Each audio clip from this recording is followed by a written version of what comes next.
Hi everyone, I'm Samina and welcome to Shakti Speaks. This is a podcast with my first ever guest. So Shakti Speaks is a space for soul-aligned stories, embodied wisdom and having deep, expansive conversations about love, life, the universe and beyond. So I follow a spiritual path in life.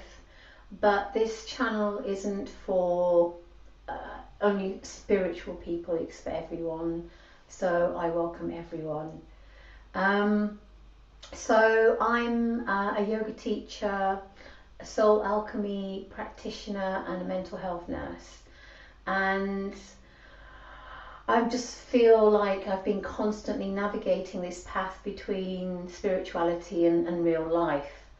So the title of today's podcast is Living in 5D, Grounded in 3D, Navigating Both Worlds. And it's a subject that myself and my guest Natasha are really interested in. And hello Natasha. Hello. I will introduce you in a minute, but I thought I'd just sort of set the scene. So today we'll be exploring about how to stay connected to our soul's truth and expanding states of consciousness while still showing up for our jobs, relationships and all the real demands of living in a 3D life. So I'm really excited to be joined by my lovely friend Natasha today. So this is someone who I clicked with immediately when I met her, and it was actually at an authentic relating event maybe about 6 months ago, something like that. January, yeah. And so we ended up doing this really lovely exercise together of having to ask each other 5 questions, but the person who was the receptor of the questions didn't have to answer them, it's just to rate them out of 5 on how meaningful they were and how authentic they were, as opposed to just asking superficial questions. And we both, surprise, ended up scoring 5 out of 5 for each other's questions. And then I just thought, okay, I need to get to know this person more and have like deeper conversations with. So Natasha is also somebody who's exploring life, consciousness and connection in a really grounded way and in a really lovely way. So welcome Natasha. Thank you for having me. It's wonderful to be here and be your first guest. Well, so yeah, thank you so much. So I just want to, before we get into a discussion about what 3D is and 5D is, I just wanted to kind of have a little bit of fun and ask you a few quick fire round questions. So just whatever comes into your head or your heart first of all. You ready? Mm-hmm. Okay. So first question, if you could have tea with any ascended master or spiritual figure, who would it be and why? Interesting.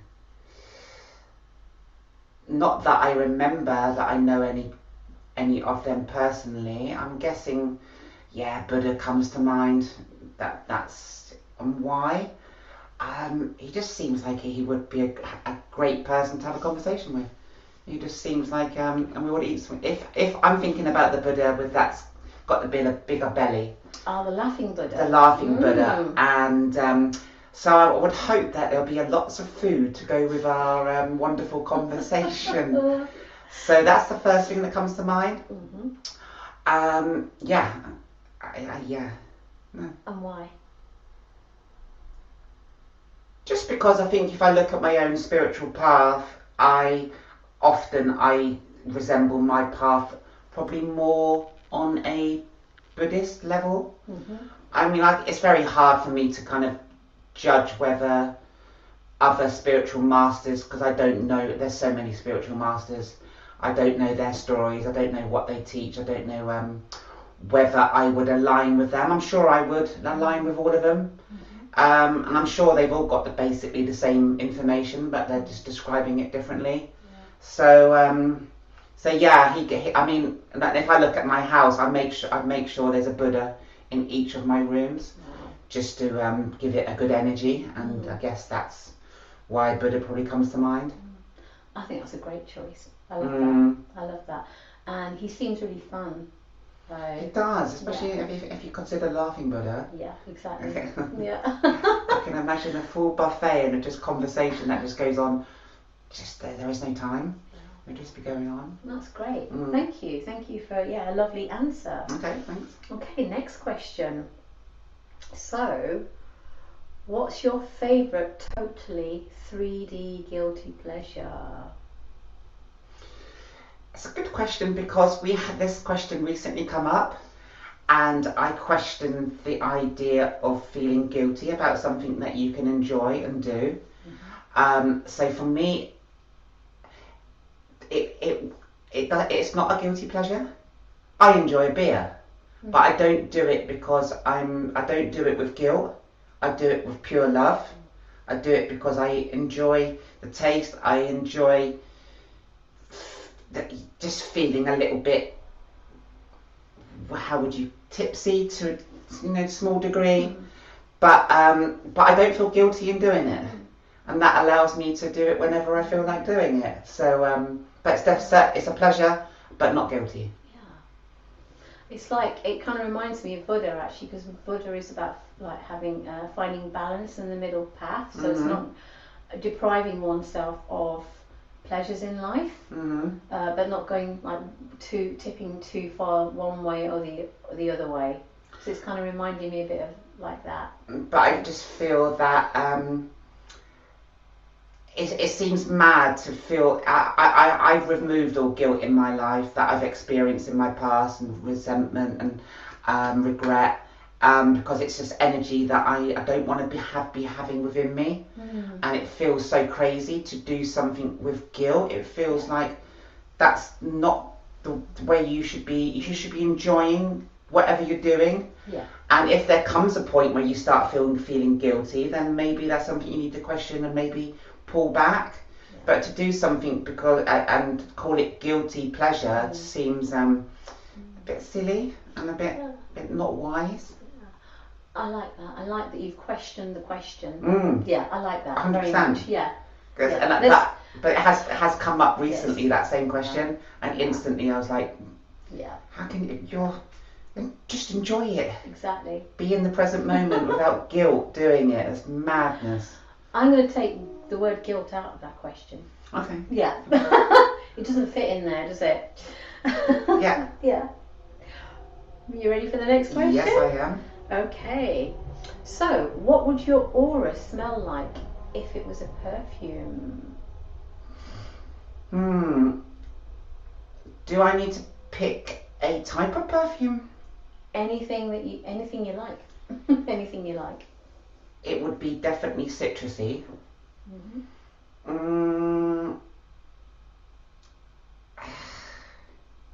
That's hard, because once again, I am somebody who people would know me that I don't invest in perfume, so I don't know much about perfume, but I do tend to run into Boots, and I do tend to spray every single perfume that I can find in a 10-minute spree on me, and normally I've used like half a gallon, and I feel very happy, and that lasts a few days, and the smell that comes out always seems to be pleasant.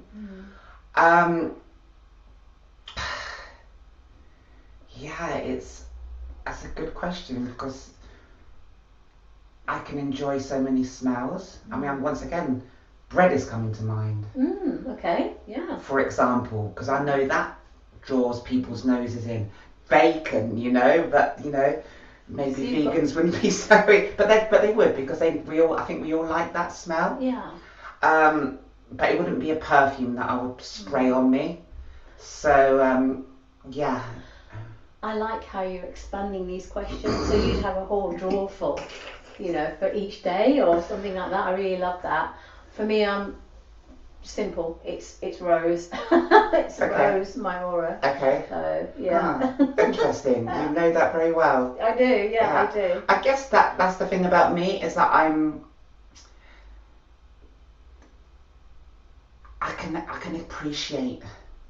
There is not one specific thing that fits me.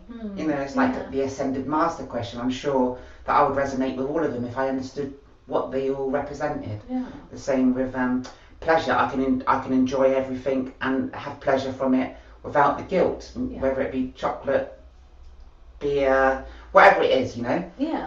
And the same with smells. I love smells, and whether you can say candy floss could also be a smell, but there's no one specific smell that I can say that's it, like yourself. Yeah. So so yeah, just chuck it all in and. Yeah, I just like to add. I do like more aromas and smells, but rose is my favourite. Okay. So Fantastic. yeah. So okay, maybe one more question. What's one thing you never thought you'd say, but now you say it all the time? Interesting question. I know there has been things recently that's come up that yeah, I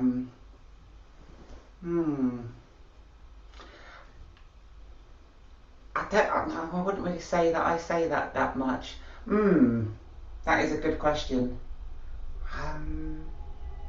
Can you think of something that's for you? Yeah, so in the past I'd be like, I'm never going to do that. Never, never, never, never, never.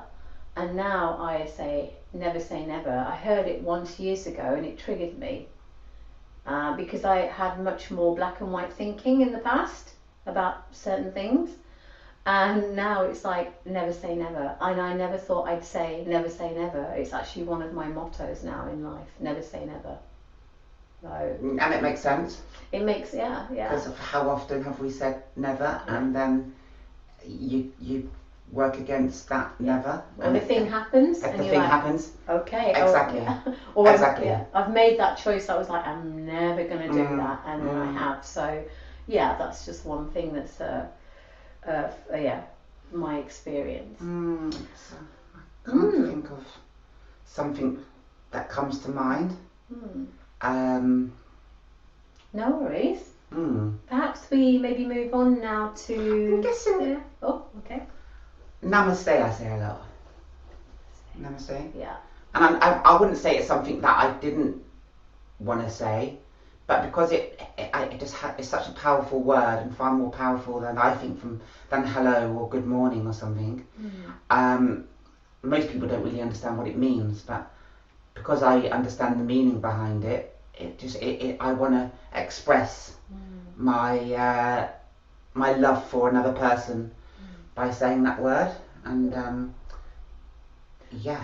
What does it mean? Just in case. To me, and from my understanding of the word, and I think there is different interpretations, but for me is the light in me honours the light in you, and that's how I see it.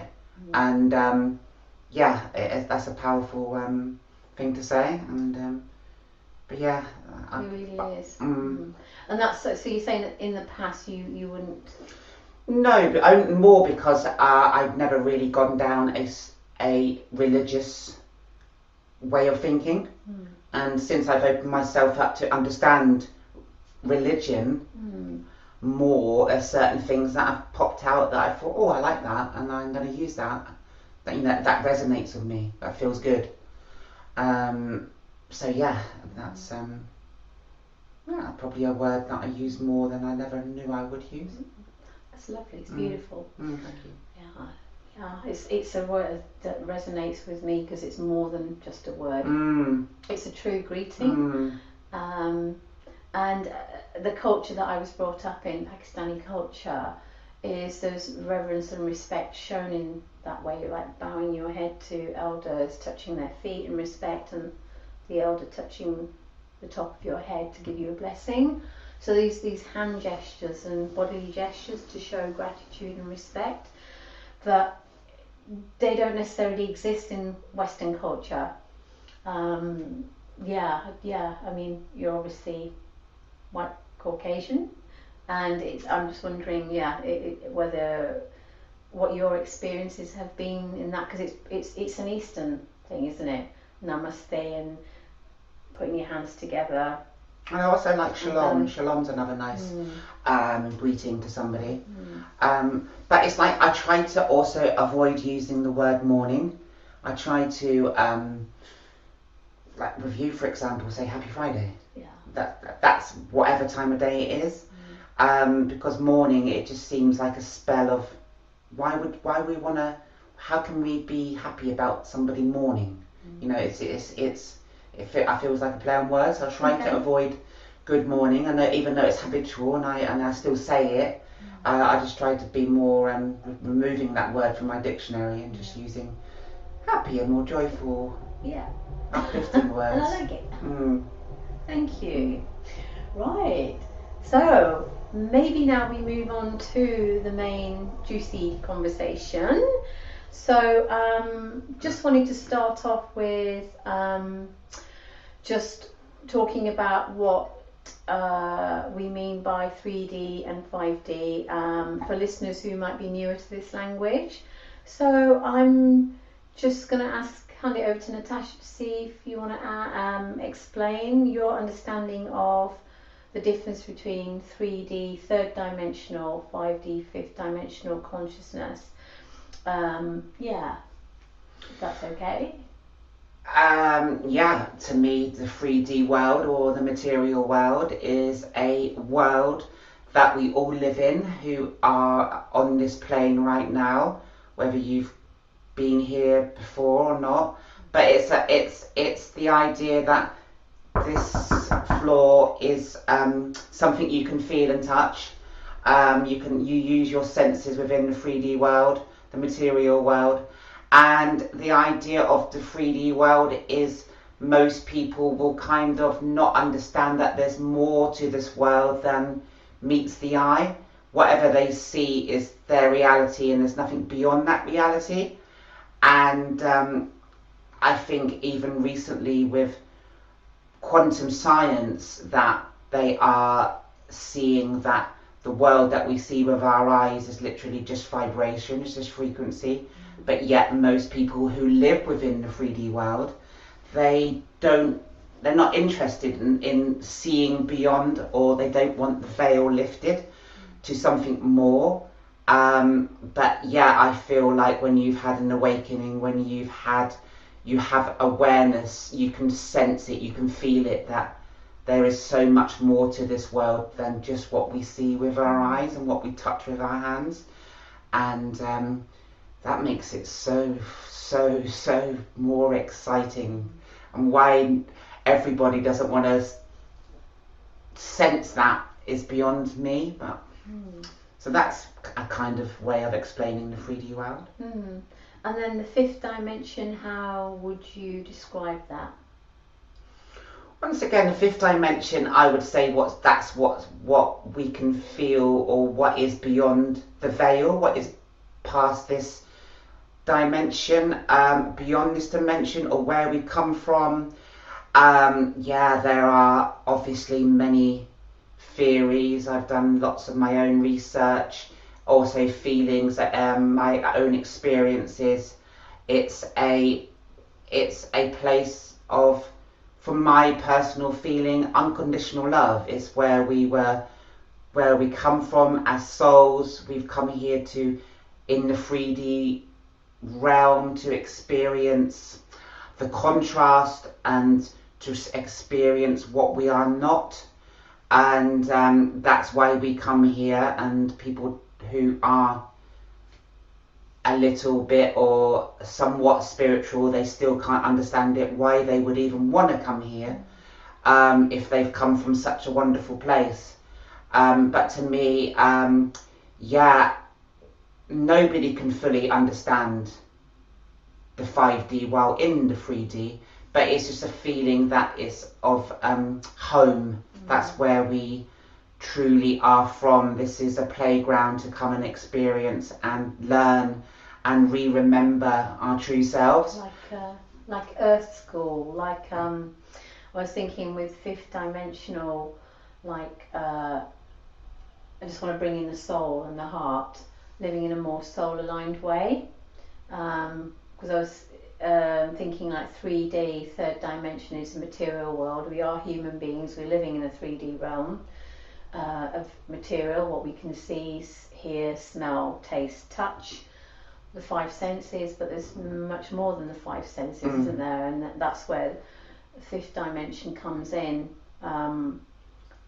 Living in a soul-aligned way from the heart, following intuition, following gut, rather than the mind and the conditioning that each of us has had to live in a certain way. So, for example, the way I was raised was to be a good wife. I come from Pakistani culture, born and bred in the UK, and it was about getting married, having children, having the house, the car, etc., etc. Sort of like a linear progression in life. And I often wondered as a kid, like, is that it? Is that it to life? Surely not. That's so depressing. As a very young child, I would have these feelings and confused, like, really, is that my purpose in life? Well, that's a bit shit. And just feeling that there was something more. And the fifth dimension, when I had my first soul awakening, spiritual awakening, I just felt my heart open and just starting to see the world in a different way, and that I had choice and sovereignty in how to live my life. But that meant letting go of a lot of old conditioning and beliefs, and which is quite challenging. I don't know what you think to what I've just said. Do you agree? Have you had similar experiences in terms of your awakening? Yeah, I just think for me the awakening started probably around 8 or 9 years old. Being bullied was my first experience of seeing the world not for what I expected.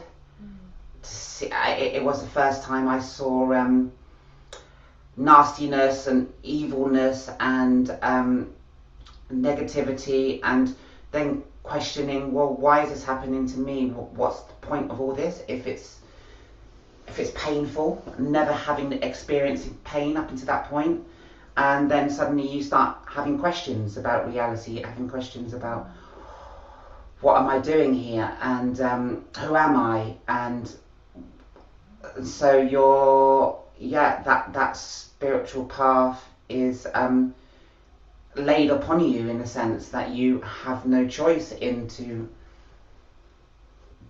work things out. But as a child, it's very difficult to work things out, because you're still living in a world of getting programmed into believe things that totally are not real, and keeping you very, very stuck in a 3D material world. And then you get taught some spiritual rubbish from the Bible or from religious education that just drives you absolutely insane, because it makes no sense, and it's just so not only they make it boring, but they also make it just none of it makes sense. I found it quite prescriptive,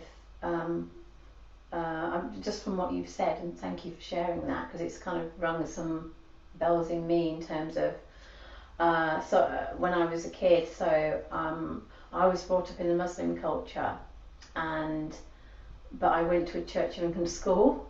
So when I was going to school, I was learning about religious scriptures, the Bible, and I was being taught at school that Jesus is the Son of God. And then after school, I'd be going to mosque, and the imam was saying Jesus is a prophet, not the Son of God. So I was very confused as a kid, and just a kind of prescription around being female, and the stories about how I needed to be and had to be in the world, that I didn't have a choice for myself or self-sovereignty. So everything was decided for me, and that just didn't feel right to me from 4 or 5 years old, even younger actually. And so there was some seed in there that got planted, and things like differentiation even at school, and it was the 70s back then.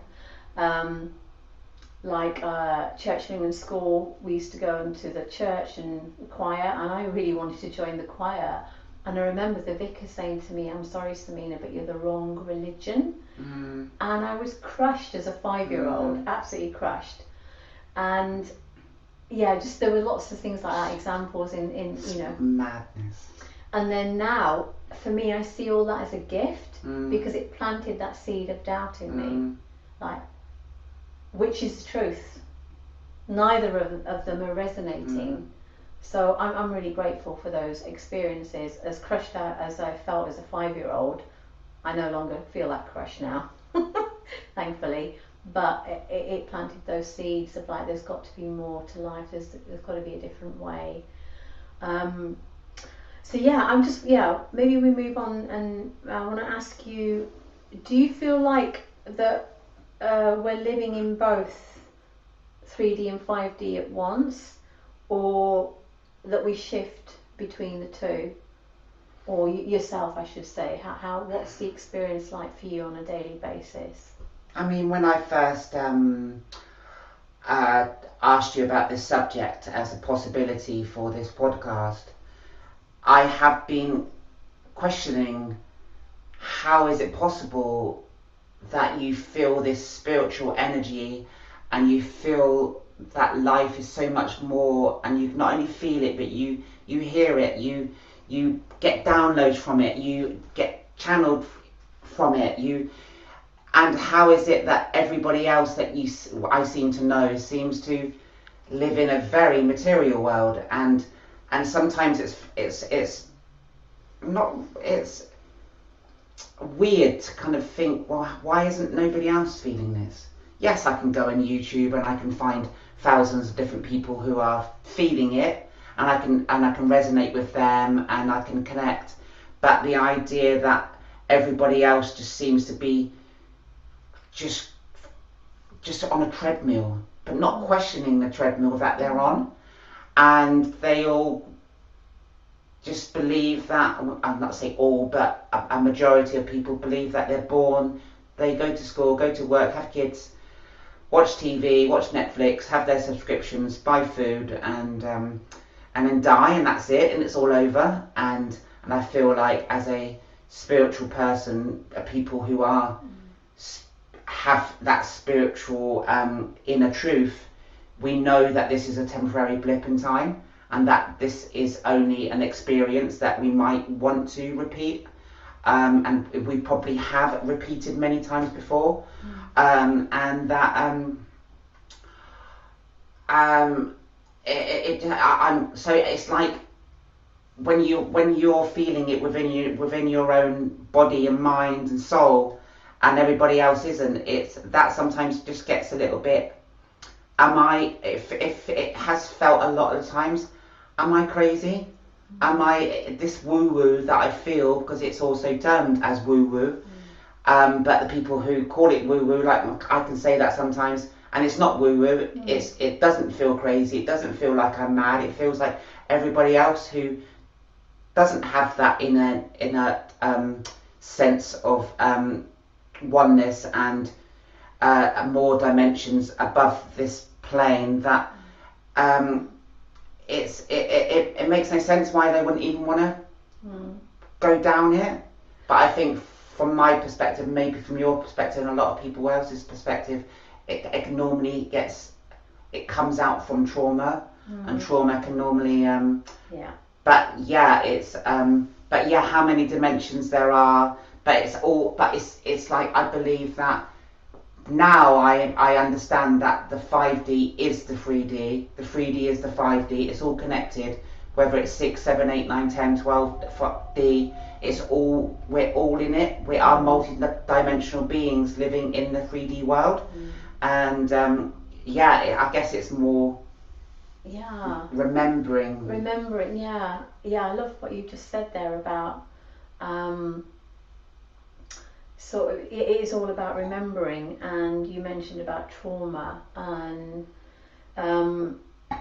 you've kind of, my next question was going to be like, what's been the hardest part about waking up to 5D when you're still surrounded by 3D systems?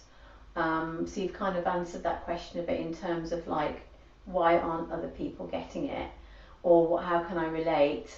But it feels like, you know, because in 2010 I experienced my last psychosis, of which I call a spiritual awakening, and it was when I met God.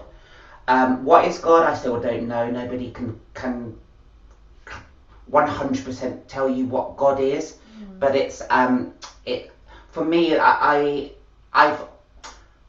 put God down as great oneness divided or great oneness divine.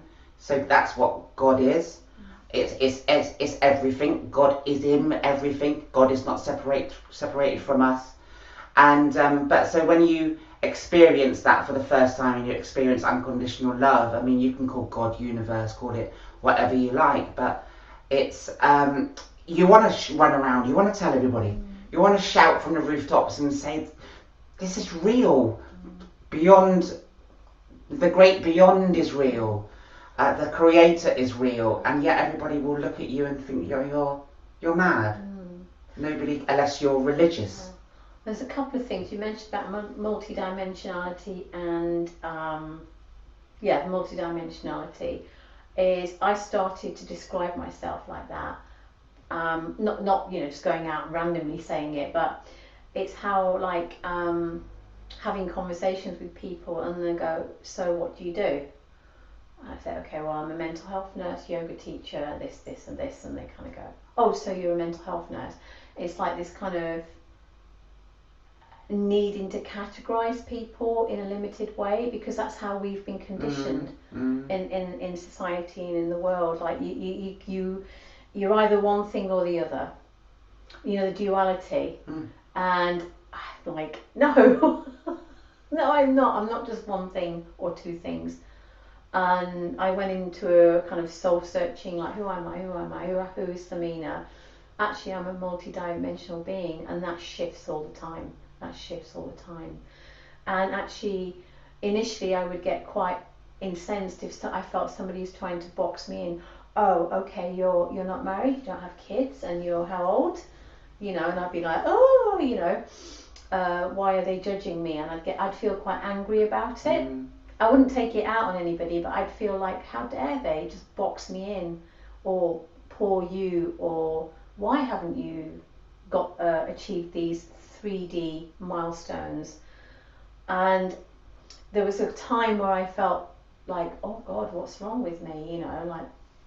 What's wrong with me? I haven't got the husband or the kid or whatever. I'm like, actually, that's not my life path. And when I realised, actually, I'm not meant to live in that way, my soul is choosing to have a life that's very different to my family background. It's so different. Actually, then it was like, yeah, actually I am on my path, and the life experiences that my soul's chosen is about feeling freedom and space and expansion as a being in this world, coming from a very strict, no freedom, no choices as a Pakistani girl, to full freedom. So yeah, I just wanted to comment on the multi-dimensionality, and then my kind of spiritual. I believe spiritual awakenings happen. There can be many, but the one really key one that happened for me was in 2018 when I was in an ashram in Bali, and I was still in nursing back then. I was married. And I had this moment where of heart opening, and the spiritual teacher asked if anybody wanted to sing a song. I don't sing, well, I do, but back then I was like, I can't sing. But this earworm kept going around in my head for days before he'd actually asked, and I saw this whole thing play out even before it happened, about 2 days before, and I was like freaking out, like I've just had a vision, I think. And then, hey presto, one evening we're all sat there and he said, does anybody want to share a poem or sing? People got up, and then he said, anybody else? And my arm just involuntarily shut up. And I was like, what the? And he went, okay, you come.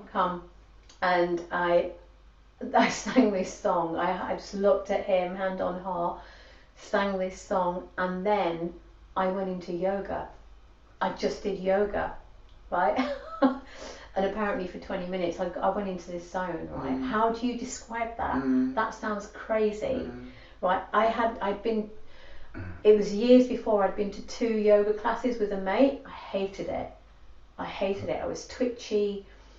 The breath work was stressing me out. I couldn't wait to leave, and I thought, yoga's not for me. Then years later, I'm in an ashram, and then the yoga wakes up in me, and apparently I was doing advanced yoga. Everybody was like, oh, I didn't know you were a yoga teacher, Samina. I was like, I'm not. I'm not. And so something in me woke up. It was a remembrance. It completely shocked my mind at the time. So how does one explain that? It was an awakening and a remembrance, not because I was praying every night going, I really want to get advanced yoga. I want to really channel it. It was, I opened my heart, sang, which I was so out of my comfort zone. The only time I sang was in the shower, and really badly, and shower alone, and nobody could hear me. And then I'm singing to all these people and my spiritual teacher, and then this awakening just happened, and it was profound, and it set me on a trajectory of completely changing my life. So I'm a sound, grounded person, and it's like, how did that happen? It was amazing. So yeah, and I'm a regular person, going about her life, a truth seeker, and definitely very much on the spiritual soul path. I certainly wouldn't say you're a regular person. Absolutely not. I think life is, even though you can be looked at for being unique, you can be not staying within the box, following your own path, and you can look around and go, actually nobody else is on this path, but this is the path I am on. Knowing that there is no one way, there is an infinite number of ways on this journey, and it's all leading to the same thing eventually, which we know is is death. But that's just the beginning to being home and completely remembering everything where we come from, and how long we decide to stay there, or can we go and visit other. I'm sure we can. There's many other realms and dimensions and possibilities, so much more than what we see with our own eyes. But it's a tough journey, being different to everybody else, and it gets confusing at times. And sometimes I have had moments where I think to myself, because to me, I'm not saying that people who live a very normal life, it's a big word because people don't really like to use that word, but I call people who are not willing to, or maybe they can't wake up to be the greater beyond, to the fifth dimension or the heaven, call it what you want, but it feels like I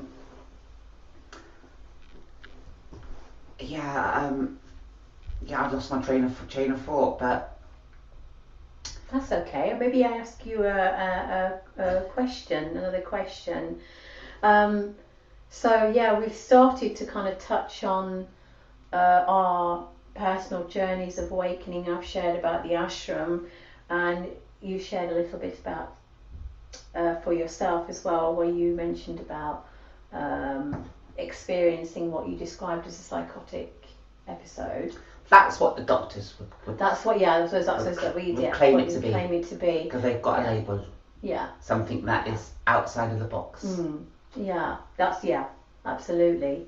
And I feel like, I mean, I don't know if you want to share a bit more about your journey of awakening, different aspects, because you mentioned some of that it's not an easy, it hasn't been an easy path, and feeling different.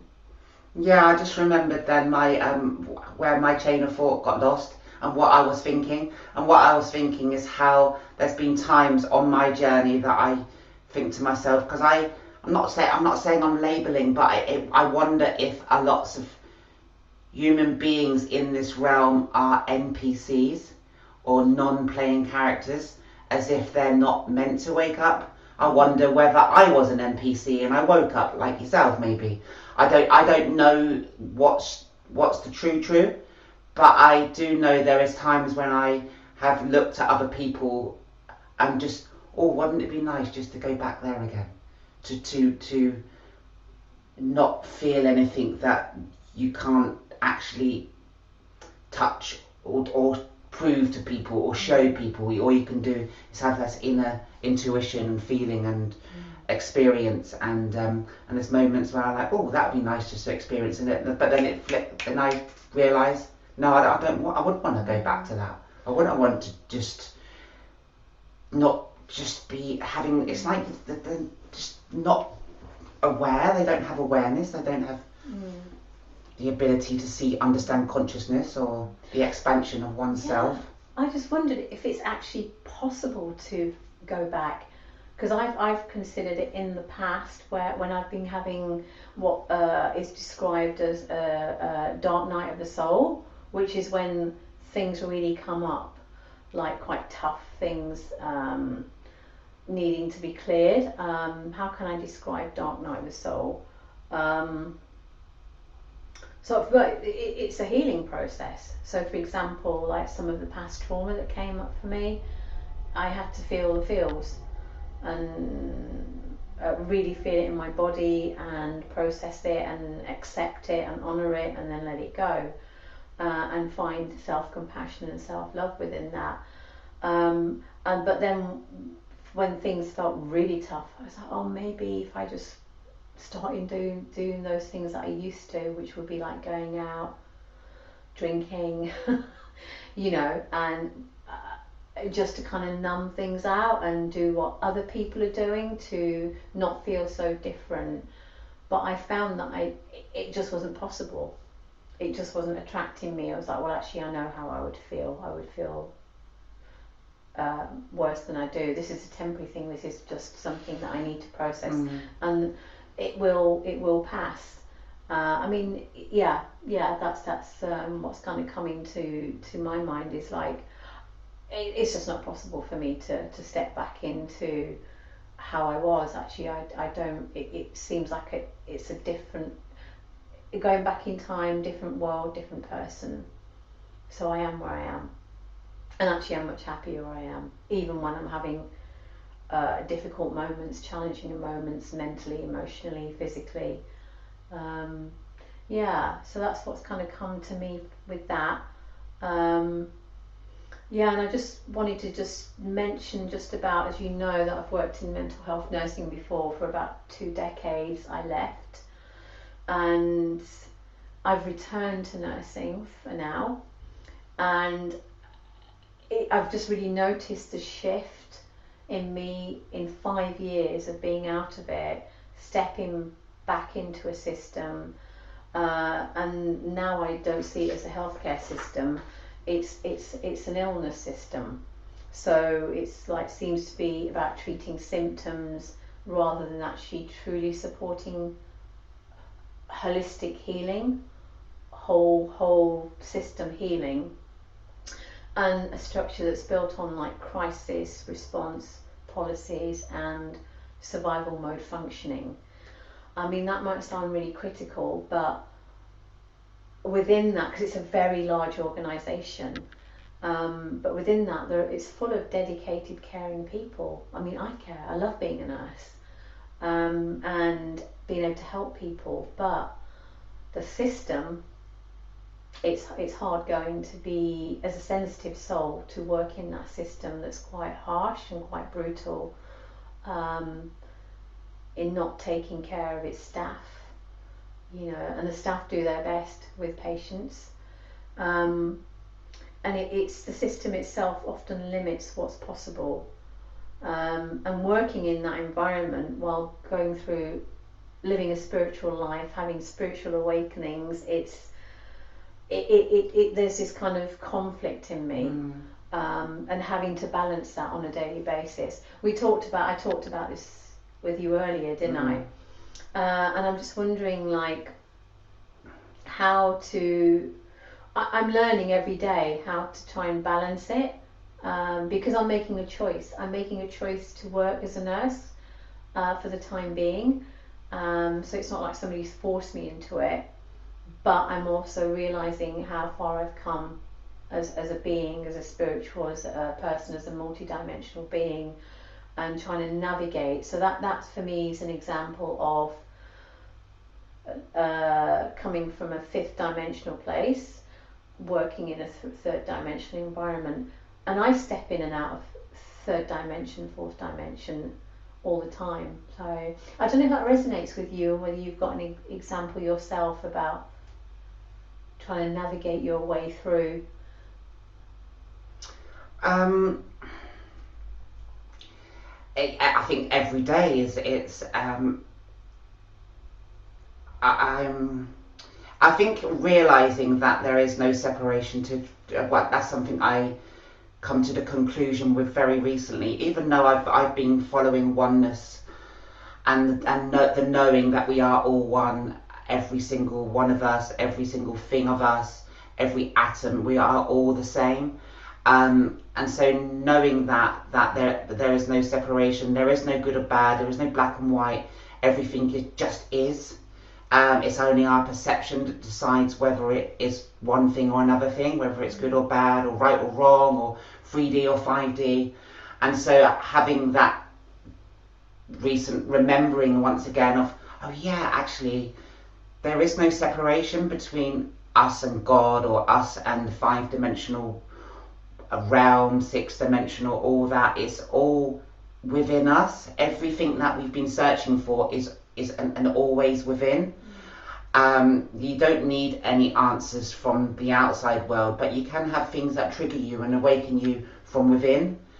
So yeah, and it has been. I have found it very difficult, and I have found it a bit. It's getting a bit like this is another conversation that is a 3D world conversation that doesn't appeal to me as much as it would be having this conversation right now. Yeah. I don't really care about, the weather's doing great today, because the weather does what the weather does. It is what it is. That life is. But the more I understand that I can't change anybody. I only can change myself. But changing myself, that understanding that the 3D world is actually a massive part of the 5D world. There is no separation to that. It's all necessary. Whatever I experience is all necessary for my own growth. And it's can be confusing. It has been confusing, but this remembering that there's no separation between the two. We are all living in a bubble of oneness. It makes it easier. I hope it will make it easier. Because I listening to what you're saying, it's like what's come up for me is like, I don't want to come across as like, oh, I'm better than you out there because I'm having 5D experiences, and it's not about that, it's not about I'm better than you because I'm spiritual. But that has happened. 100% has that happened. I think we both, as spiritual people, have experienced it within ourselves. The ego, the negative ego. The ego that wants to say, well, you're all doing that wrong. I'm doing this right. Yeah. You need to be meditating. You need to be not drinking. You need to be vegan. You need to be doing this. You need to be doing that. You need to basically completely lose the essence of anything that made you happy within the 3D world and be in a world that seems a bit from my perspective, miserable. It, and yes, lots of people live that way, and they're very happy that way. But there is not just one way. I got very caught up in the trap of falling into spirituality and seeing, oh my God, there's only one way. You have to do it every life like this, and then trying to go down that path and feeling this is not working for me. It doesn't feel right. It's not resonating. But yet everybody's saying, oh, I need to be doing this, I need to be doing that, I need to be eating that, I can't do this, I can't. Then it's that. Then suddenly separation appears. Because I'm spiritual, And it was, and then suddenly you're seeing that they were all kind of saying that they're better than you. People who are spiritual are allowed to do what they want to do. As long as it's not hurting anybody else, as long as it's not hurting them, they can. We're all free to do what we want to do. You can be the most spiritual person in the world. You could be Buddha. But you can still smoke a cigarette if you wanted to. You could still have a beer if you wanted to. You can still eat junk food. But it's down to your own perception of there is no right or wrong. Yeah, absolutely. And I think what you've just said there just reminded me of when I started in this on the spiritual path and was in this spiritual practice. I did encounter spiritual dogma. Oh, it's got to be done this way and that way, and I was a bit like, ooh, and then actually my own ego at times, spiritual ego as it can be termed, was like, I felt like the more I was awakening and felt light in me, there were times when I thought, oh, actually I kind of know better than you. I might not have said it, but I was thinking it and then kind of going, hang on a minute. Then my negative side of my ego is kind of rising at the moment. And then you become judgmental because of that. Yes. You start judging people. Yeah. That is not unconditional love. No. That's not where we've come from, to be judging everybody else because it's not suiting our way. Yeah. And that is part of the journey in life, isn't 100%. It? About 100%. The self-awareness, the introspection about, okay, I think my ego came in there when I spoke to that person. I'm using the word ego because we had this conversation about ego earlier, that it's not a bad thing. We need ego. We've come here to experience the ego. Exactly. We won't be these people unless we have the ego. Exactly. It's the ego that creates the person we are. It's then realizing and understanding, actually I am a soul with an ego. Yes. But yet it's a mind, body, soul connection, heart connection. It's all. There is no actual separation. Yeah.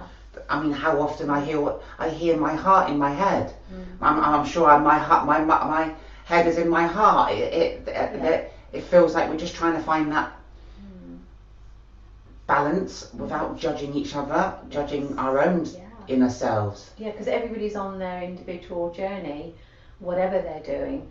And it's like, just back to the ego, I remember years ago when my spiritual teacher said, he used the words positive ego, and it was a revelation to me, because I was taught like ego's bad, ego creates jealousy, greed, all the wrong things, and then I'm like, wow, I'm liking this, positive ego as opposed to like negative ego.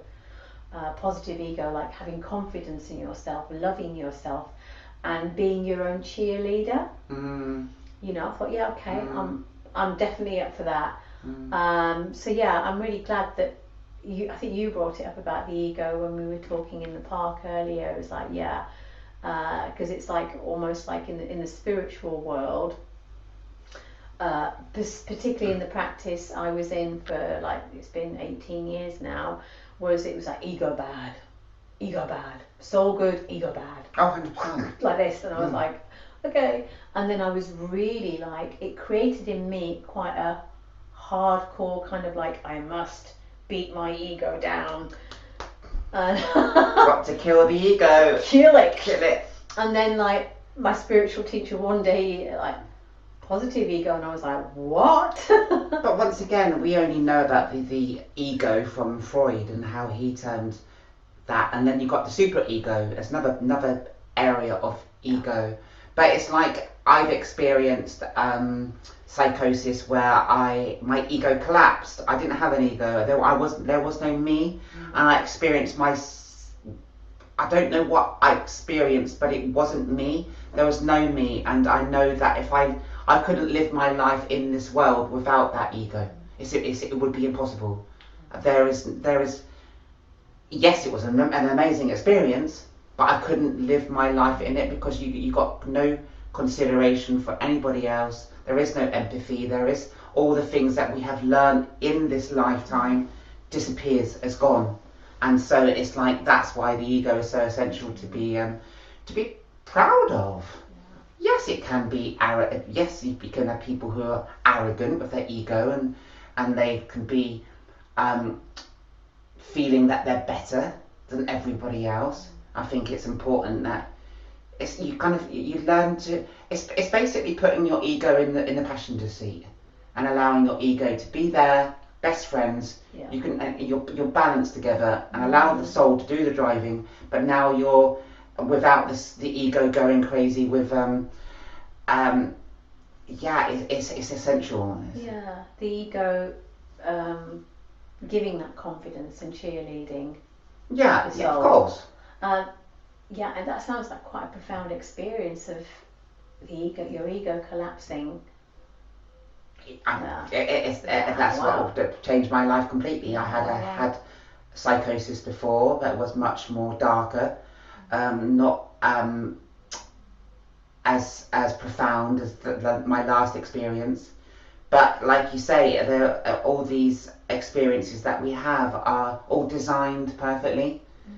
One of my mottos that I say a lot is life is working for me, which means that everything that you have experienced is working in your favour, which is a beautiful thing, Where in the past, and I didn't have that motto to look upon, I would be in despair, in depression, in the worst place when things were not working out for me. But then time goes on and you look back and you go, actually I really needed that. Life was working for me then. If I knew it then, I would be able to navigate those dark times so much better than what I did during those times. Because it could feel like life is working against me, but it's actually not. Never. But if you believe it's working against you, life will carry on. It will look like what life is working against you. Yeah, that's just reminded me as well of tower moments. We were talking about this earlier as well, weren't we? And they are tower moments. Yeah. So tower moments are kind of like, how can we describe it? Where everything just kind of, it feels like a collapse of things in your life. And I will ask you about, you've mentioned some that sound like a tower moment for you. I had one in, I would say 2018, 2019, where I was living in Belgium and basically relationship ended.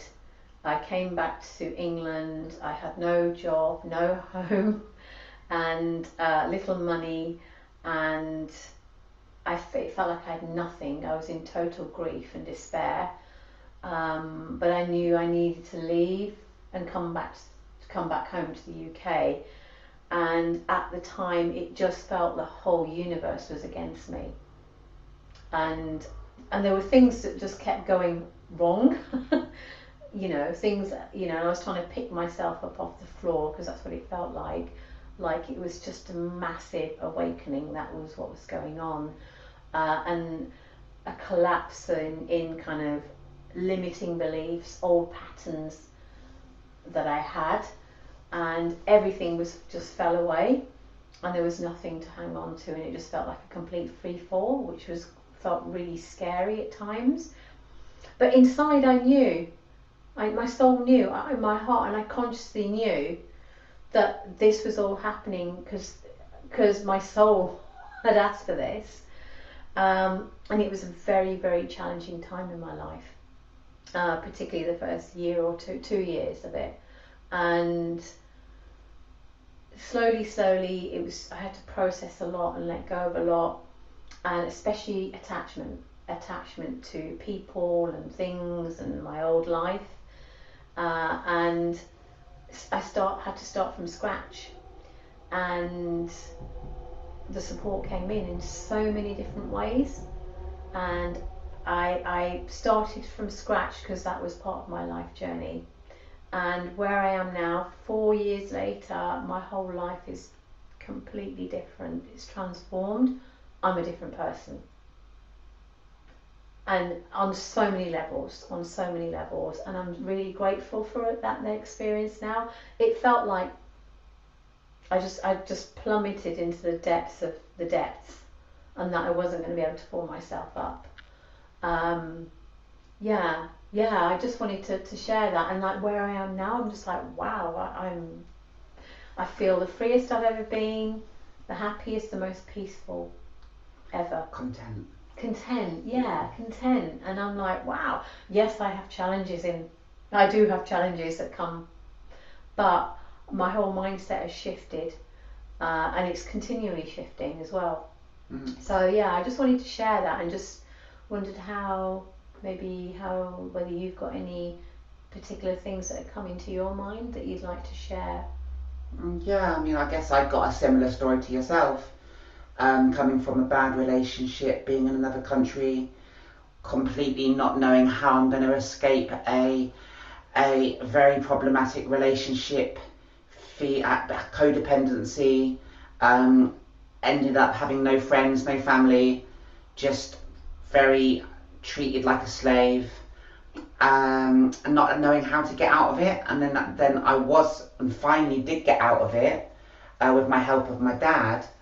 But once again, coming back to completely restarting your life in every area, it's massive, it's daunting, it's scary, but I did come back with this feeling of hope, this feeling of excitement, and then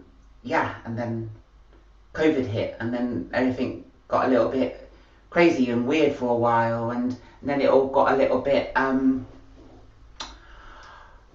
I wouldn't say for me personally difficult, but for a lot of people around me very difficult. I actually quite enjoyed the streets that were empty, but then I did go on another depressive route after COVID, and once again it was another, in a sense, awakening moment of realizing that I can change this. I don't have to follow this pattern of fear-based negativity that is basically controlling my life, and I can change that. That's massive. And when you embark on that journey of saying I'm not gonna live a life of fear of rejection, fear of people not liking me, fear of not being able to fit in, fear of not having no belongings. I mean, the list goes on and on and on. And so from isolation and loneliness, and suddenly having the awakening of, I can do this, I can kick my own butt, I can stand up for myself and push myself back into the world, and realise that actually it was all in my mind, it wasn't all of an illusion, it was not real. And I've created, like myself, a very beautiful, fantastic, amazing, content, joyful, loving, kind world for myself, and yeah, I still have to pinch myself. I did this. Yeah, you did. I did this. You did, yeah. And I've met beautiful people like yourself on that journey since making those changes for myself, and it's and that would definitely stand out as a moment of awakening that it didn't happen. It was a combination of both. I'm guessing it was the ego and the soul, just because I was feeling extremely fatigued in life. I was even trying to see if I could get diagnosed with ME, and try to see if that was it. But at the same time, I'm feeling this sense of my soul saying to us, we don't want to be living this life like this anymore. You need to step up. You need to make changes. Let's get get yourself out of this house. Let's start moving. Let's start being in the world. Yeah. And since I've been doing this, yes, I still have tired days, but I am doing a lot now compared to doing nothing. And that was definitely my soul giving me a nudge and saying, yeah, this is why we feel so fatigued, because this is not the. Yes, it's necessary, this path, but it's a wake-up call. Yeah, those great soul nudges. Hey, it's like what you're sort of describing reminds me of like what I would describe as a hermit mode, which is what I went through post Belgium for about 2.5 years, where I was working, but I was coming home and I was very isolated. I didn't want to see anybody. I didn't want to, I was finding out who I was, really, because I didn't know who I was anymore. And I had a small group, less than a handful of friends that I would see, and I wouldn't do anything else. Because I was still healing, and then slowly, I would try different things. I'd dip my toe in and go, oh no, I can't do that, can't cope with that, and until like now, where I'm trying all different things. I'm meeting new people, and like I said, my whole life has changed. But that hermit mode for me was essential. 100%. And it really felt like it was like, okay, who am I? Who is Samina? And learning about self-care and self-love. How am I love myself? How do I love myself? How do I take care of myself? Learning that, and I've always been good at looking after other people, but it was like, oh my God, how do I do this? I was never really taught it, and learning about boundaries and discernment and all the rest of it. So, but what I was going to say, so it sounds like both of us, we've had kind of quite a shedding of old identities and letting go of old survival roles and returning to our souls, and you're stepping into your path, and I've stepped into my path. So it sounds really beautiful. So we've kind of gone, I like it, kind of nice, all kinds of topics coming in and themes. So are you still okay to continue for a little bit longer? Of course. Yeah. So I'm gonna, maybe we just but I just think that today being Independence Day, I mean, I know it's an American thing, but it's still a common saying that when you mention the 4th of July, it's instantly you think of the Independence Day. But I think that we've both, through our experiences and trauma and good times and bad times, have learnt to be independent on our own journey, embracing the independence of this journey is how I'm living my life. I'm willing to talk about it, but you don't need anybody to be on that independent journey with you. That's how I feel, is that I'm so happy that my journey is very unique to everybody else's journey, and I think in recent months I've made it even more unique, and that's good, and that's powerful. Seeing that there is no good and bad in this world, there is no black and white. It is just down to your own perspective that makes life, and belief systems that makes life what it is, what you want it to be. You are the creator. Yeah, and we are the masters of our own destinies. And I think that's a big part of the understanding the difference between 3D and 5D. I'm a multi-dimensional being in a 3D world, but I'm a creator being. People who don't see the beyond the veil of the third dimension, they don't realise that they are the creator of their own reality. We can see that. Yeah. So we have and started to create our reality to unfold for us, just as we have created it to unfold for us. And that's That's amazing. It is, isn't it? That's powerful. It really is. Why wouldn't anybody want that? And I can only create my reality. I'm not doing it for anybody else. Yeah. But that reality that I've currently created, I'm finding it absolutely fantastic. And me too. I mean, I feel it. I really genuinely feel that I am the creator of my own destiny, path. And it's such a liberating feeling, because in the past I felt trapped. I felt trapped by my own choices and decisions that I'd made in relationships, jobs, etc. I'm feeling like, how do I get out of this? How do I get out of it? How do I escape? And I've had anxiety most of my life, and sometimes it's like has been like really quite extreme and or less, but the anxiety was telling me, I realised much later, was like that I needed to change course. I needed, because the anxiety of feeling trapped was what I'd created. But I'm not saying that in a self-judgmental way about creating. It's because of my upbringing, conditioning, cultural messages, etc., the whole lot.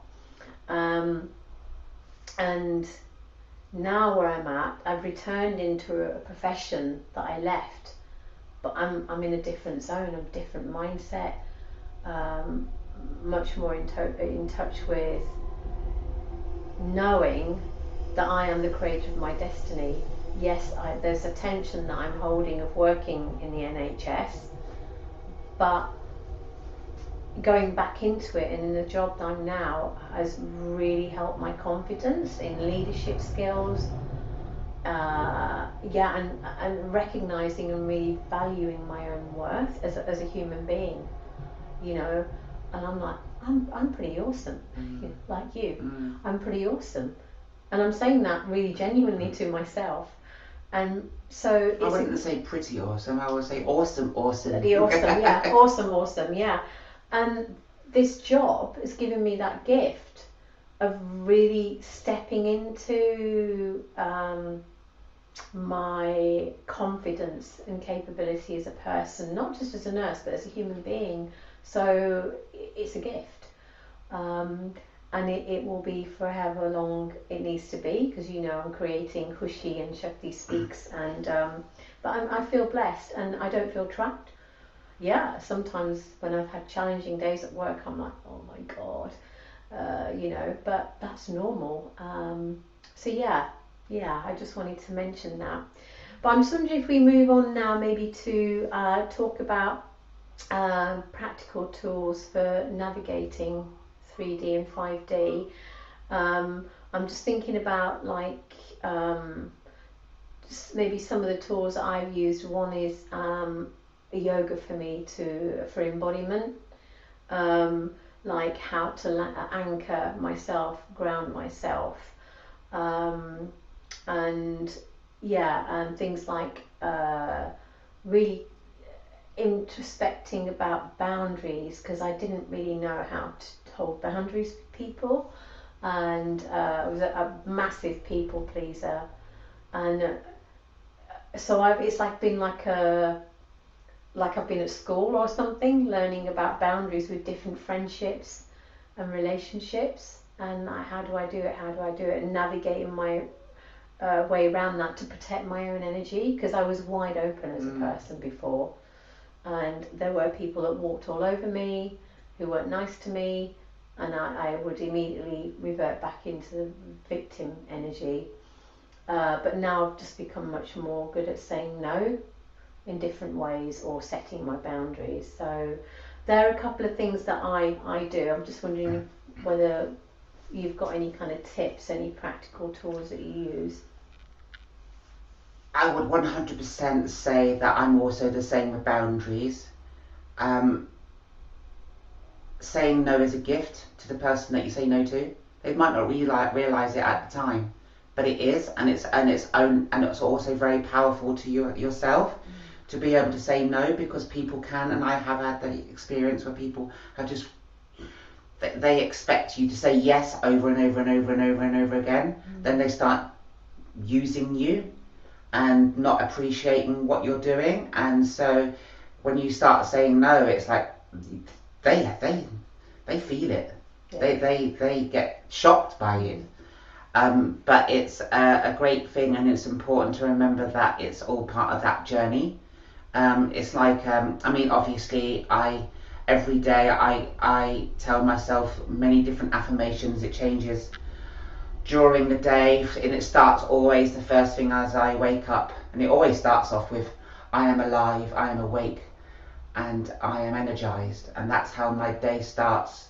And then it can follow off with lots of other affirmations.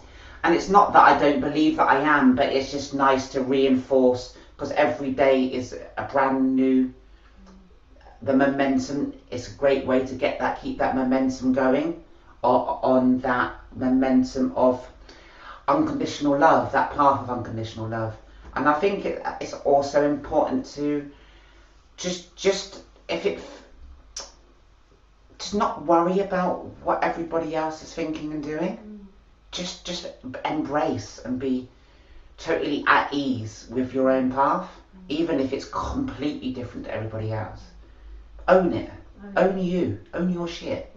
Own your way. It's and it's weird because in the spiritual world, you are supposedly not allowed to do this, not allowed to do it. You got to do this. You got to do that. You have to wake up and do meditation in the morning, then meditation in the afternoon, and meditation, and then you try to learn about meditation, and then it's like, this guy says you got to do it that way, that guy says you got to do it that way, that guy says you got to do it that way. Yeah. You got to breathe like this, no, you got to breathe like that. How you got to do it for 10 minutes, no, 5 minutes. You got to calm your mind. No, you don't have to calm your mind. How is that possible that everybody's telling you this is the right way, and actually I don't meditate? That's my way. Yeah. Not because, and I've tried it and I've been there and I've seen it and I've got the t-shirt, but it's like, seriously, there is no wrong way. No. And I think that's, for me, a powerful truth, is understanding and real. Maybe things will change, but that's okay. That doesn't matter. There is no, it has to be like that forever. Yeah. And it might stay like that forever, the way I'm currently living, but it doesn't have to stay like that forever. Things are and can be changeable, and that's a beautiful thing, not to be strict in it's always forever has to be this way. Like you said earlier, a very powerful saying is, don't to say never say never. Never say never. Yeah. Because you say, I'm never going to do this again, I'm never going to do that again, it's guaranteed it's going to smack you around the head, and it's going to want to come back in. You need to be you need to flow with life. You need to be that ship on the sea with its sails out, and allow the wind and the waves and the currents to take you wherever it needs to take you. But yet you're still at the helm. You're still going a certain way. Yeah. But trusting in the process of it all. And I think that's also another powerful thing, is trusting. Yeah. That's hard. Trusting, not just everything outside of yourself, but everything in your side of yourself, that you are not separate to God, you are not separate to Buddha, Jesus, all the other spiritual terms and gurus. That's all within you. So the trust that you have is actually for yourself, but that self is everything. And that's challenging to not, cause that's when the ego wants to take over and start worrying. That's the negative part of the ego, the stress, the worry, doubt. Yeah, doubting. And I think what you've just said there, trust starts with yourself, doesn't it? Self-trust. And recently I heard somebody say, you have go with the flow, but also flow with the go, which I really love. I really love that. Go with the flow, flow with the go. And I think in terms of like other practical tools, like energy hygiene. So, because I spend at work, I see so many people on with different energies and what have you, and giving a lot of my energy in the job that I do. So for me, it's usually a bath to cleanse in the evening. It's not prescriptive, and like you just said, like you don't meditate, and it's like for me, spirituality is a very personal journey, and But I have to just interject, and I say I don't meditate as in I do something that's religiously has to be this way. It's got to be silence. It's got to be in a certain position. Blah blah blah. Certain time, a certain length. But I do contemplate, and I'm constantly contemplating. And I think there's the meditation and contemplation is basically the same thing. Yeah. And it's like recently a Buddhist monk of 40 years explained his way of meditation, and it was so much more like contemplation. Yeah. It's just focusing on the breath, but allowing the thoughts to flow, and there isn't. It's not about finding calmness. Yeah. It's not about or not having any thoughts. That's his idea. It's like, what's the point of that? Yeah, that's not. How is that productive? Yeah. How is that moving you forward? It's about just allowing the clouds, the thoughts of clouds, allow the clouds to flow past and listen to them and watch them go and enjoy those clouds. Yeah. You know, but that's so I'm always contemplating. I wouldn't call it meditation. And I think because there's quite a lot of people still have quite a certain perception of what meditation. Oh God, it's really hard. I can't sit still. And you're going to reach enlightenment if you find stillness, which is complete and utter. And there's certain people that do that, and it comes from like way back tradition. But for me, that what meditation means now is just very wide compared to what my view was when I started out in the spiritual practice, and it was a very intensive practice. And it was shaking meditation, and it was 3 hours at a time session, 3 times a day. And then they went to 2 hours, 3 times a day. Very intensive, very. But that was my zone at the moment. I felt like come on, I can tackle this. I'm gonna clear all my shit and raise my vibration. And now I'm like, I have my own. What I do is when I wake up, I light incense, candles, whatever. I pick some affirmation cards. I stretch. I do intuitive yoga movements. I dance, and just noticing where my mind is at.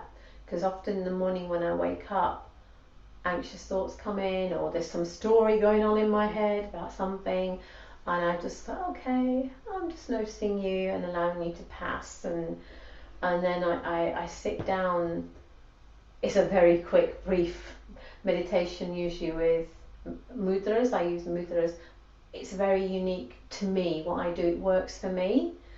Now somebody else might come along and go, that's not meditation. And it's like, yes, it is, because it's embodied. I'm moving my body. I'm moving whatever needs to move out. And then I'm not great at sitting still. And and I've done all that. I've done all the sitting there. And it was great because I kind of would go into a different zone, but it wasn't my natural way of doing meditating. And actually, when I go for walks by the sea, down on shore and beach, it's one of the best times. I'm contemplating, and I receive messages and downloads, and I'm just walking in my zone, feeling calm, contented. So you're right to mention that there's no prescribed way. You find what works for you. For some people it might be, I don't know, carving wood or cooking, painting, swimming. There's 100,000 different ways of just being in the present moment. That's, to me, nothing more powerful than that. Sitting on a bus, looking out the window and just watching the world go by. Exactly. That's fantastic. Yeah. That's literally, I just think there's been a big, it's been problematic, the spiritual world, and people have dipped their toes into it and been scared of it because it feels too constrictive, it feels too, you got to do this and you can't do that, you got to do this and you can't do that, and I think it's scared a lot of people. I'm still here to enjoy the 3D world. Why is it? The 5D world is nothing like that. That's not full of control and order, and you have to do this and you can't do that. That's the whole point. I I think that for me is what embracing the 3D world as a 5-dimensional, multi-dimensional being is. It's, I'm going to enjoy it. And you know, I've got this. One of the things happened to me recently was seeing above my windowsill, my bay window, and I've had it there since I've been there 5 years, and it says, "Live the life you love the life you live." And I remember sitting there and looking at it and thinking, I'm not. This is about 3 months ago, and I'm thinking, I'm not actually loving the life I live. What? Why? That's madness. Yes, I was. Because at that point I was still having this black and white way of thinking. I was telling myself, I can't eat that, I can't drink that, I can't do this, I can't go there, I can't be this, I can't do that, I've got to do this, I've got to do that. And because I'm having this, and even though it was right, it was part of the path and journey, and I tried to tell myself this is bringing me happiness, but seeing it there in plain sight, telling me day after day, love your life. That's what we're here for. Appreciation. So, whatever it is, if you want to meditate 10 hours a day and you're loving your life, good for you. Great, yeah. If you want to eat chocolate all day, all day long, good for you. Do whatever makes you feel joy. Appreciation comes to mind. I mean, one thing I personally do that helps me is at the end of the day, when I get into bed, I feel into myself and where am I at? Where am I at now? Okay, and just to contemplate, process, and use gratitude. What am I grateful for today? You know, and it might be a bit of a cliche, but it works for me. It reminds me. I think that's a great way to end the day. Yeah, I'm like, oh yeah, oh 100%. My God, that person was like really helpful to me at work today, and you know, and I'd forgotten. If I don't take those moments, I'm not going to remember. So that's what I do. Most nights, you know. There are a million things to be grateful for. Yeah. Oh, my fingers worked again today. Thank you, fingers. Thank you. Thank you, legs, for getting me from A to B and not collapsing on me and not hurting. And I mean, and all the other experiences and people and moments of glory, like the clouds or the animals, the birds. That there's nobody can not find 100 things in a couple of minutes to be grateful for each night. Exactly. And I just wanted to mention, just before we move on, just a little bit of reflection and then kind of rounding this up. It's like soul aligned living. We've mentioned about 5D. We're basically saying it's soul aligned living, aren't we? 5th dimensional living. And one thing again we talked about earlier on in the part about boredom and loneliness. And the question I've got here is to both of us is, how do you make the mundane sacred? And for me, say the mundane is when I feel bored or lonely. When I'm alone, I'm like, oh, okay, I feel bored. That's okay, and sit with it. And I don't feel like I need to fill that void by calling a friend because I'm lonely, or I must go and do this thing that actually I really don't want to do, but I don't want to be on my own. In the past, that was my pattern of wanting, I can't be on my own, or I'm bored now, I need to distract myself. I mean, I'm not saying that distraction is a bad thing. I'm a human being, of course I'm going to, that's going to happen, I am going to. But it was for me to learn to sit with the uncomfortable feelings and just observe them and allow whatever feelings were coming up to come up. And I found that invaluable for me. And it is. Rather than I better ring somebody, to fill that gap, fill that void. It's okay to feel bored. It's okay, I'm bored. Hey, I often have a bit of a joke with myself about it. I say it out loud. Oh, Samina, you're bored, aren't you? Oh, I'm bored. Okay, yeah. So I just wanted to mention that. I don't. Yeah. Do you have any kind of moments like that, or? I have, obviously. I think we've all experienced boredom. We've always experienced of why is this life not turned out the way I'd hoped it to be. I mean, many different experiences of being fed up, why haven't my dreams manifested? I mean, there's many things that come up that makes you question, but everything is perfect. If you, like you say, it's like being okay with it, accepting it, not being disappointed with it. Yeah. I think disappointment is, I've gone through a lot in my on my journey, and once again now I've learned to have no expectations. I have my dreams, but if they're meant to come, they're going to come, because that's my soul has created that to come in my life. But if not, then I'm okay with it. I'm okay with, if I'm going to have a bored moment, then I'm going to have a bored moment, and that's okay. I find being in my own headspace is not an exploring experience. It's a very important experience.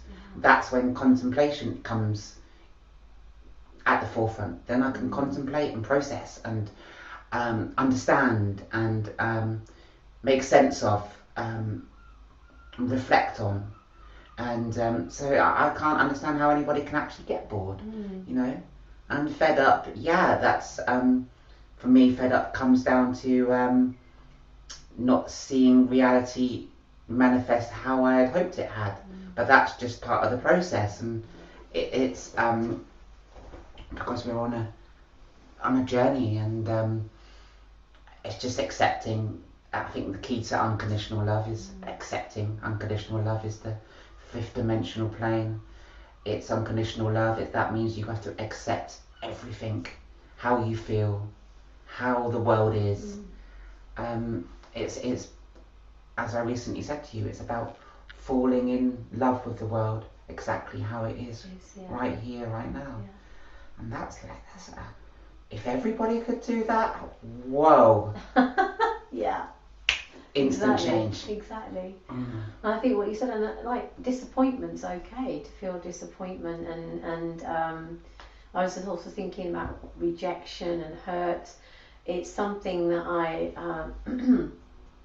now I used to try and bury all that kind of the negative feelings. What I describe as the shadow side. We all have the shadows, or there's the light. Things like anger, fear, disappointment, rejection, jealousy, all the rest of it. And now it's like, oh, I'm feeling a bit of envy about that person over there because they've got this that I feel I might be lacking in my life. I'm like, okay. So rather than like spiritually bypassing it and pretending that, you know, okay, yeah, put that away, Samina, it's like, okay, all right, okay, I'm feeling envy. I'm going to feel into that. Doesn't feel very nice in my body, but allowing it to, and honouring it, and allowing it to, you know, transmute or whatever I need to do with it. Because if you don't allow it and you don't accept it and you don't just embrace it in that moment, then it's gonna, if you're gonna push it away, it's only gonna manifest, and it's gonna manifest, and then something else is gonna manifest on top of that, and that will slowly come out in your body. It will it will manifest within your body, as if there's certain things that you haven't accepted and processed and allowed to be part of your experience of being a human. And that could be physical, mental, emotional ways, and I feel like that is part of 5D living as well, to be in touch with one's shadow side and allowing space for those, so that, because we obviously this is a topic in the fight, from my understanding and from my belief, there is no shadow side, there is no light side, it's all oneness. There is no separation between the two. They are necessary. The yin and the yang can't be the yin and the yang. It's two components. It's two components. That a game of chess. You can't have a game of chess without the black and the white. There is no good side, there is no dark side. They are just playing the most intelligent game ever created, and it's a beautiful thing. And it's but to see that it's all necessary, but it's not actually black and white. It's not, and I think I like what you fluid. Yeah, what you've said, rather than saying size is kind of like this or that. They're components. They fit together. They fit together, shadow and light. Yeah. So I really like that.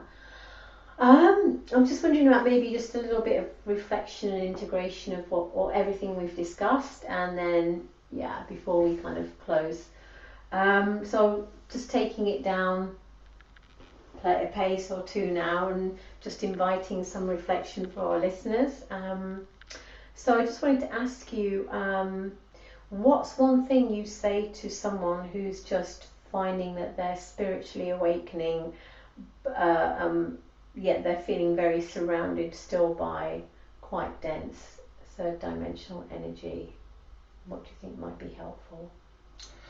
And what was helpful for me is understanding that it's not about the destination. It's not about where you want to get to. It's about the here and now. It's about the present. The present is the gift of life. And it's about finding joy in this present and accepting whatever this present is, but to focus on the good stuff. We can all look around and focus on all the crap that's going on, or the crap that how my knee feels, or how this feels, and focus on all that stuff. But once you start focusing on the good stuff, you actually see that, there's some people call it, you got to fake it to make it. Yeah. That's another motto, but it's powerful because you're living here. It's the idea that you're heading towards something. You're not going to be truly happy until you get this. You're never going to be true. We're always going to be wanting. We're always going to be moving forward. We're never going to find perfection, but we're moving. But we have to just be happy here. We have to be not miss out. Content. If you're missing, aren't you? If you're going, I've still got to reach that destination. 100%. What's happening? You're not being present, are you? Not being present. But that's a really good. That's just powerful to embrace joy in this very moment and find something in this very moment to be joyful for, whether it be watching a bird go past, seeing the shape of the clouds. I mean, you have a choice in every moment to decide, am I focusing on fear and hate and negativity, or am I focusing on joy and and love and peace and contentment, and that's the best thing I would tell anybody. That's a really good answer, a really good tip. Thank you, about being in the present. Focusing on the present. Trusting the process. Trusting the process, absolutely. One thing I personally do is journaling, but it's audio journaling. Some people do written journals. I'm way too lazy to write.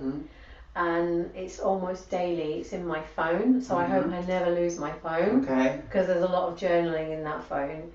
And that really helps me to kind of reflect on situations or how I'm feeling, and then sometimes I listen back to my messages from from the past, and I'm like, oh wow, I don't resonate with that anymore. I've moved it's how far I've come. It's also a good comparison in that way, and just getting stuff out onto paper or with your voice.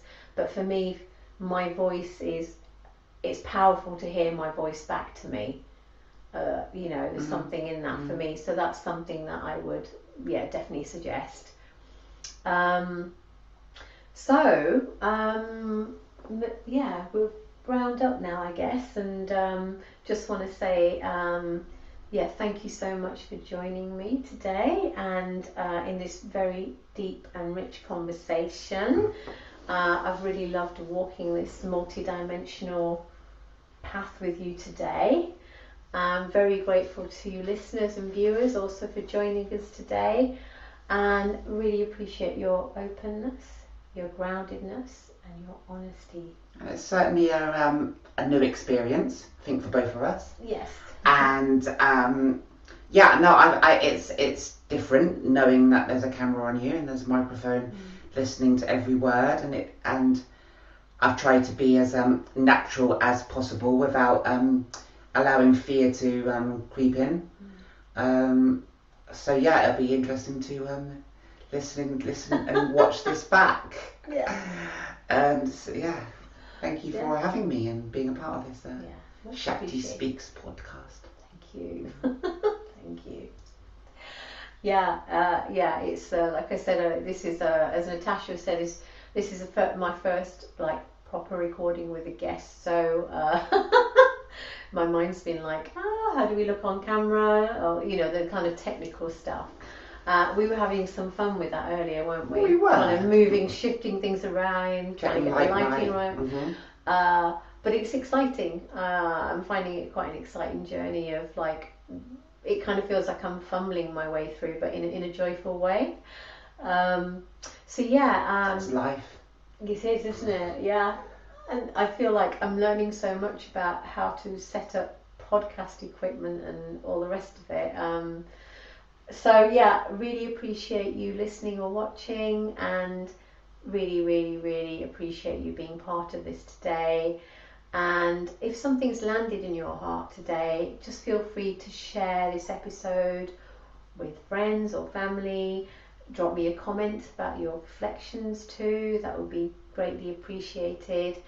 And if you're interested, liking my YouTube channel, which is at Samina Kosa Hushi, and also you're welcome to subscribe, of course.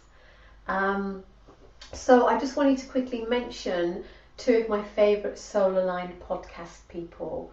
So there is Alex Ferrara on Next Level Soul podcast, and there's Emilio Ortiz on Just Tap In. They've got YouTube channels and they're amazing, and they've really helped me along my journey.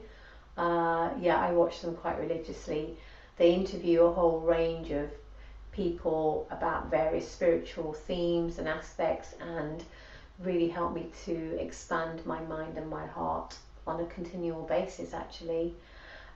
Also, I have some recommended books, especially for those starting out on the spiritual path, or whether you're just curious. Like I said, this channel isn't about, solely about spiritual. You have to be spiritual. You don't. It's just about whether you're curious and about life. So I'm going to pop those recommended books, the list, under this video when I post it. So and also you can find my yoga offerings, somatic alchemy practice sessions and more on my website, which is www.hushi.org.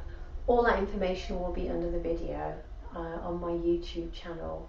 And until next time, stay grounded, stay magical, and keep trusting your soul. Thank you very much. Thank you, Natasha. Thank you. Thank you, everybody. Namaste. Namaste.